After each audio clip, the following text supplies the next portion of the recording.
Seguindo a nossa aula sobre os requisitos de validade do negócio jurídico, estamos falando sobre o plano da validade, artigo 104 do Código Civil.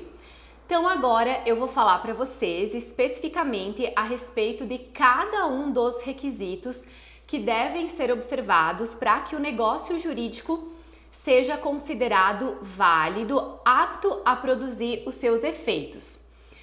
Então, o primeiro requisito é a capacidade do agente. Bem, o sujeito que está celebrando esse negócio jurídico deve ser alguém plenamente capaz para os atos da vida civil. Caso não seja plenamente capaz, aí precisará estar representado ou assistido. E aqui nesse ponto é importante a gente lembrar a respeito da capacidade de direito e da capacidade de exercício, matéria que nós estudamos lá no comecinho do Direito Civil, no Direito Civil 1. Então, a capacidade de direito é aquela capacidade que todos os seres humanos têm. Essa capacidade de direito, ela é adquirida a partir do nascimento com vida. Lembrando que também alguns direitos já são reconhecidos ao nascituro. Mas então, são aqueles direitos, aquela capacidade de direito que todos nós temos desde que nascemos. E a capacidade de exercício é aquela capacidade que nós adquirimos em regra aos 18 anos, que é a capacidade de exercer por si só os atos da vida civil.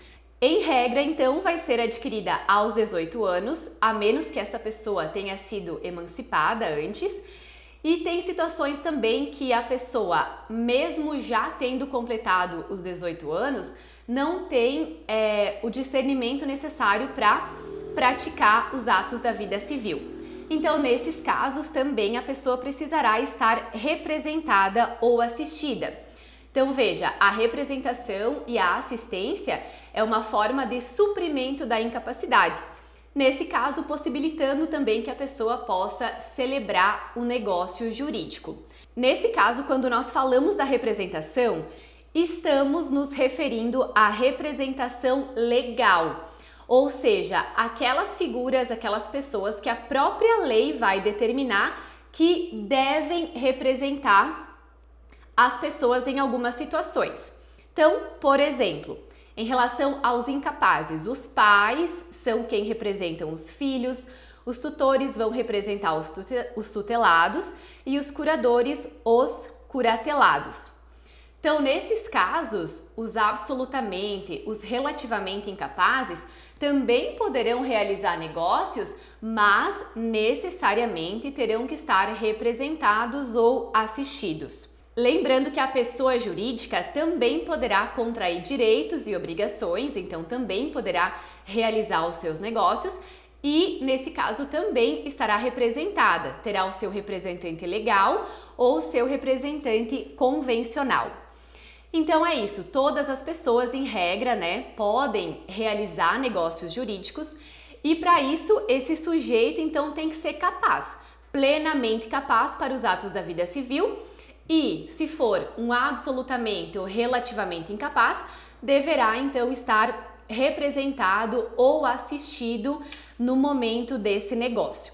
Mais uma observação importante nesse caso é que em algumas situações os representantes legais também precisarão solicitar uma autorização judicial a depender da situação, a depender do caso. Então, indico para vocês a leitura do artigo 1691 que trata dessa situação. Então, para encerrar essa parte a respeito da capacidade do agente, vou dar um exemplo para vocês. Vamos imaginar que um menino de 15 anos, então vocês sabem, absolutamente incapaz, um menino de 15 anos munido de todo o dinheiro necessário vai até uma concessionária para adquirir um carro. E lá acaba celebrando esse negócio jurídico, efetua o pagamento, recebe o carro, então é realizada a tradição e celebra, portanto, esse negócio. E aí, diante dessa situação hipotética, vamos analisar o seguinte. esse negócio jurídico, ele existiu, ou seja, ele ingressou no mundo do direito, no plano da existência? Sim, ele existiu, porque eu tenho um sujeito, simplesmente um sujeito, eu tenho, né, uma pessoa natural que tem a capacidade de direito. Agora, esse negócio será considerado válido? E aí eu vou qualificar esse requisito do sujeito. Esse sujeito era capaz? Não, ele era um absolutamente incapaz. Estava representado nesse exemplo? Não, não estava representado. Agiu por si só e não podia pelo fato de ser absolutamente incapaz. Então, nesse caso, o negócio será considerado inválido, será considerado nulo nos termos do artigo 166, inciso 1º do Código Civil. E antes de avançarmos para o próximo tópico a respeito do objeto, quero falar para vocês a respeito do artigo 105 do Código Civil, que fala também sobre uma situação que pode acontecer caso um desses sujeitos seja relativamente incapaz.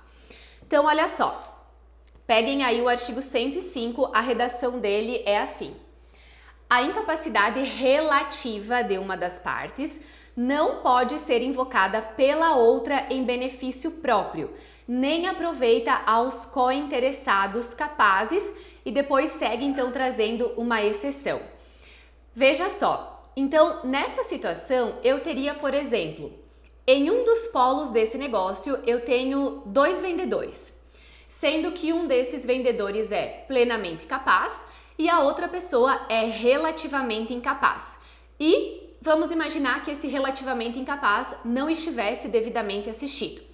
E aí no outro polo desse negócio, dessa relação, eu tenho também uma pessoa plenamente capaz realizando o negócio. E aí nesse caso, eles estão vendendo, vamos imaginar, sacas de feijão. E nesse caso, as sacas de feijão são considerados bens divisíveis. Lembrando mais uma vez matéria lá do semestre passado. E aí, o que esse artigo 105 quer dizer? Que somente o relativamente incapaz ou seu assistente poderá alegar essa incapacidade para fins de invalidação desse negócio, de anulação desse negócio. Ou seja, as outras partes plenamente capazes não poderão alegar a incapacidade do outro em benefício próprio, tá? Então, somente o incapaz ou seu assistente poderá alegar com o objetivo de anular o negócio. Nem aproveita aos cointeressados capazes, ou seja, se de fato o relativamente incapaz, o seu assistente, ajuizar uma ação requerendo a anulação desse negócio em razão dessa incapacidade, né, já que ele não estava devidamente assistido naquele ato, essa anulação não vai aproveitar aos cointeressados capazes. Então, o negócio ele subsiste em relação àquelas pessoas que são capazes, apenas sendo anulado em relação ao incapaz. Essa é a regra do 105. Mas aí no finalzinho traz uma exceção. Salvo se, neste caso, for indivisível o objeto do direito ou da obrigação comum. Então, nessa hipótese, sim, poderia haver a anulação, aproveitando as demais pessoas capazes também. Então, vamos imaginar que o objeto do negócio fosse um bem indivisível, um carro, um computador, um celular. São coisas que eu não consigo dividir sem que haja um prejuízo na substância desse bem, no valor desse bem. Então, nesse caso, havendo a anulação em razão dessa incapacidade, aí sim vai aproveitar aos demais sujeitos capazes dessa relação, anulando-se, portanto, o negócio como um todo. Essa, então, é a regra do artigo 105 do Código Civil. E agora sim nós podemos passar então para mais um requisito de validade do negócio. Então, além do sujeito capaz, temos também a necessidade de que o objeto desse negócio, ou seja, sobre o que esses sujeitos estão tratando. Então, lembra, a pergunta que nós vamos fazer é o quê? o que está sendo negociado? Qual é o objeto? Vai ser um terreno? Vai ser uma casa? É um carro? Um celular? Um computador? Uma joia? Enfim, esse vai ser o objeto dessa relação, desse negócio. Esse objeto, pessoal, precisa ser lícito, possível, determinado ou determinável. Bem, e aí, primeiro requisito aqui do objeto é justamente a sua licitude. Então, veja, eu não posso ter como objeto desse negócio algo que vá contra a norma. Então, o objeto não pode atentar contra a lei, a moral ou os bons costumes. Por exemplo, não posso ter por objeto do negócio a contratação para a prestação de um serviço de alguém que vai matar um desafeto meu. Então, o objeto seria o serviço de acabar com esse desafeto. Bem, nesse caso, claramente o objeto vai ser ilícito, portanto, o negócio não preenche os requisitos de validade, portanto, será inválido. Ou então, uma compra e venda de drogas ilícitas. Então, sempre que o negócio tiver por objeto bens ou prestações que são consideradas ilícitas, que vão contra a norma, então nesse caso o negócio será inválido, ou seja, vai gerar a nulidade desse negócio. Então vocês também podem olhar o artigo 166, inciso 2º. Então o negócio será considerado nulo de pleno direito quando o objeto for ilícito, impossível ou indeterminável, tá? Então para vocês saberem aí responder a pergunta até que está no material, né? Se gera nulidade ou anulabilidade, vai ser a nulidade do negócio. Bem, o objeto também precisa ser possível, ou seja, tem que ser possível que a pessoa consiga cumprir essa obrigação. Então, se for algo que seja impossível para qualquer pessoa o cumprimento dessa obrigação, então, nesse caso, eu vou considerar também esse negócio inválido, tá? Nós temos tanto a impossibilidade física quanto a impossibilidade jurídica. Bem, quando eu falo em objeto impossível de forma física, veja, quer dizer que essa impossibilidade, ela naturalmente é assim para todos, ou seja, de forma absoluta. Fisicamente não há como cumprir o objeto desse negócio. Um exemplo seria o negócio ter como objeto colocar todas as águas do oceano em um copo. Veja, ninguém vai conseguir cumprir esse objeto, ou seja, esse objeto é impossível. Ou ainda, o negócio tem como objeto a pessoa dar 100 voltas em um campo de futebol em 1 minuto. Também fisicamente, naturalmente, isso vai ser impossível e inviável de ser cumprido. E em relação à impossibilidade jurídica, aí quer dizer que o próprio ordenamento jurídico, as próprias normas, proíbem a realização de negócios a respeito de um determinado bem. Então, por exemplo, não é possível fazer um negócio jurídico envolvendo herança da pessoa viva. Então, a herança da pessoa viva não pode ser objeto de negócio. Então, olhem lá o artigo 426 do Código Civil. Então, é isso. O objeto precisa ser possível. Se ele for impossível de ser cumprido, tanto fisicamente falando ou juridicamente falando, também isso vai gerar a invalidade desse negócio. E além de o objeto do negócio ser lícito, possível, ele também precisa ser determinado ou determinável. Bem, então determinado vai ser aquele objeto certo. Mas o que eu tenho que analisar para ter a certeza de que o objeto vai ser determinado, certo? Em relação à sua quantidade, gênero e qualidade. Então, se eu conseguir averiguar nesse objeto qual é a sua quantidade, qual é o seu gênero e a sua qualidade, aí eu tenho um bem determinado. Coloquei aí no exemplo para vocês 10 carros Ford Fiesta. Veja, nesse caso, qual é a quantidade? 10. Qual é o gênero? Automóveis, carros. E a qualidade? Posso especificar, eu tenho Ford Fiesta, aí eu posso colocar qual é o ano, a geração, modelo, motor, a cor desses automóveis.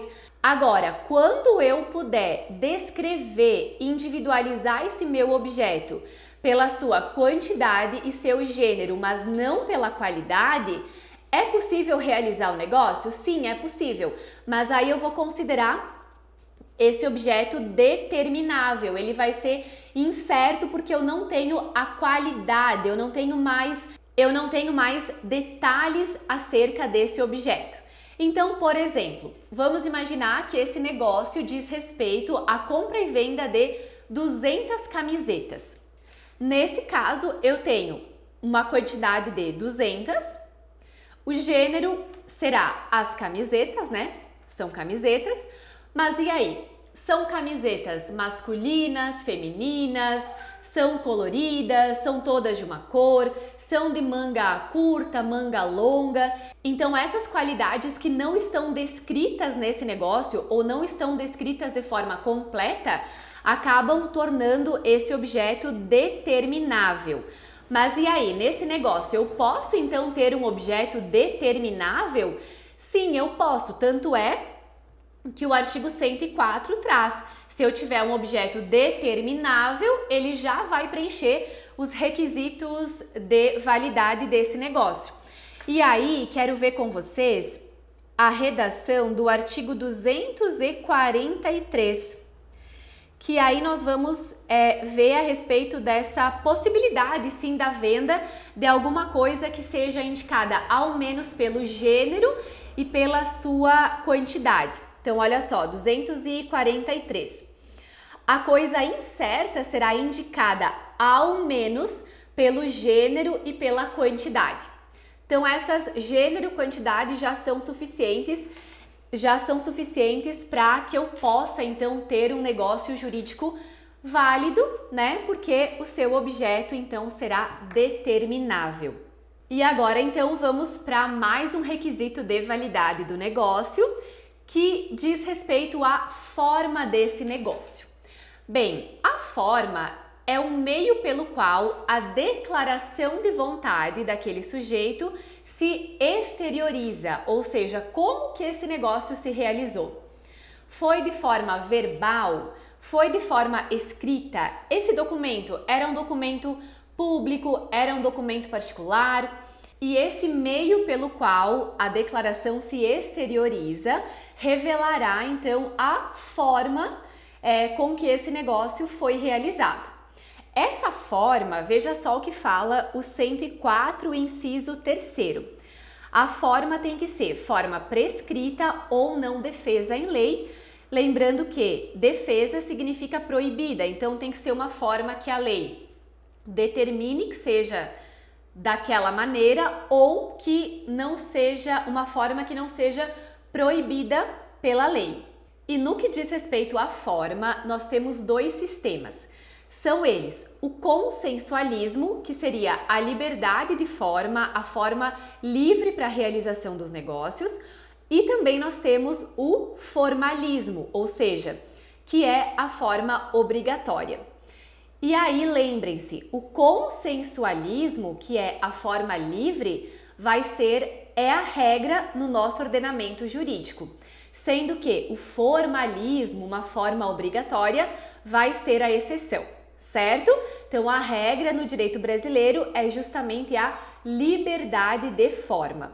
Mas quando a lei fizer a previsão de uma forma específica que deve ser observada em um determinado negócio, então nós teremos que obedecer a essa forma especial.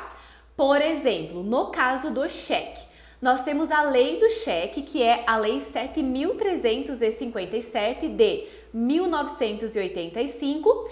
E aí, no caso do cheque, pergunto para vocês: vocês já viram cheque sendo emitido de alguma forma diferente daquela padrão que nós sempre temos?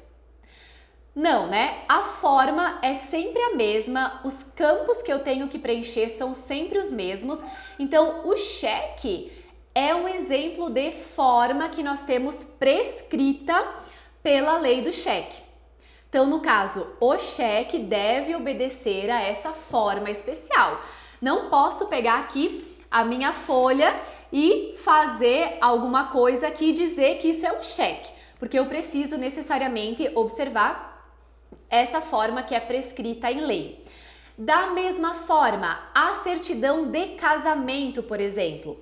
A certidão de casamento não pode ser feita por instrumento particular, porque a lei determina que essa certidão de casamento deve observar a forma pública. Então, todas as certidões de casamento, para serem válidas, precisam observar a forma pública. Além disso, essa forma também não pode ser proibida pela lei. Então, vamos imaginar uma situação que a lei não determina uma forma específica, especial, mas também não proíbe que aquele negócio, que aquele ato seja feita de uma determinada forma. Tudo bem, aí nesse caso eu tenho uma forma livre para a celebração desse negócio. Mas pode ser que a lei não faça uma previsão expressa de como vai ser a forma, mas proíbe que seja feita de uma maneira determinada. Então, nesse caso, eu tenho uma forma defesa em lei. Vou dar um exemplo para vocês. A Lei 8.560 de 92, lá no artigo 3º, diz assim, ó: é vedado legitimar e reconhecer filho na ata do casamento. Então, lá na ata do casamento, eu não posso fazer reconhecimento de filho. Se eu tiver um reconhecimento de filho feito nessa ata do casamento, eu tenho um vício. Esse reconhecimento vai ser considerado inválido porque a forma, desrespeitou esse preceito aí dessa Lei 8.560, artigo 3º. E para fechar, então, aqui sobre a forma, eu havia falado para vocês que a regra no nosso direito brasileiro é a liberdade de forma. Vejam só o que está descrito aí no artigo 107 do Código Civil, vem então confirmar essa regra. A validade da declaração de vontade não dependerá de forma especial, senão quando a lei expressamente exigir. Então, nesse caso, o consensualismo, a liberdade de forma é a regra, e o formalismo, a forma obrigatória, vai ser a exceção. Se a lei fizer essa previsão, aí eu preciso observar. E o artigo 166 do Código Civil, que fala a respeito das possibilidades de nulidade do negócio, também traz no seu inciso 4º que o negócio jurídico então será nulo quando não revestir a forma prescrita em lei. Então, você sabe, se eu tiver um problema com a forma desse negócio, se não observou uma forma prescrita em lei ou não observou alguma proibição da lei em relação a essa forma, então isso também será causa de nulidade do negócio jurídico. Bem, e para encerrar então a nossa aula sobre os requisitos de validade do negócio jurídico, precisamos falar a respeito da vontade. Então, vocês sabem que a vontade, o elemento volitivo, é essencial para a realização do negócio jurídico. Eu preciso dessa manifestação de vontade para que, de fato, esse negócio jurídico exista, seja válido, claro, preenchendo também os demais requisitos que nós acabamos de estudar. Mas essa vontade, aqui no plano da validade, ela vai estar qualificada. Como que deve ser essa vontade? Será que se eu fui obrigada a realizar um negócio, se eu fui ameaçada para realizar esse negócio, se eu fui enganada na realização desse negócio, será que eu de fato exteriorizei, manifestei uma vontade livre, consciente do negócio e dos seus efeitos? Não, né? Então, a vontade, pessoal, precisa ser uma vontade consciente, livre e desembaraçada. Então, eu não posso ter uma vontade viciada. A pessoa precisa realmente se manifestar em relação àquele negócio, sabendo do que ela está fazendo e, de fato, com a vontade de realizar aquele negócio jurídico. Se eu tiver algum vício, algum problema nessa manifestação de vontade, isso poderá caracterizar os chamados defeitos do negócio jurídico, defeitos ou vícios do negócio jurídico. E aí nós estudaremos também mais sobre esses defeitos nas próximas aulas. Então, eu tenho chamados vícios de vontade, erro, dolo, coação, estado de perigo ou lesão, e ainda os chamados vícios sociais, que são a fraude contra credores e também a simulação. Todas essas situações, vícios de vontade, vícios sociais, são defeitos do negócio jurídico. Eu tenho um problema nessa manifestação de vontade, que nesses casos não vai acontecer de forma livre, consciente, desembaraçada. Então, isso também poderá gerar a invalidade do negócio jurídico. Espero que essa aula tenha sido proveitosa. Se você gostou da aula, deixa o seu joinha, que aí assim eu posso organizar mais videoaulas aqui para o canal. Muito obrigada por assistir, muito obrigada pela atenção e desejo bons estudos para vocês!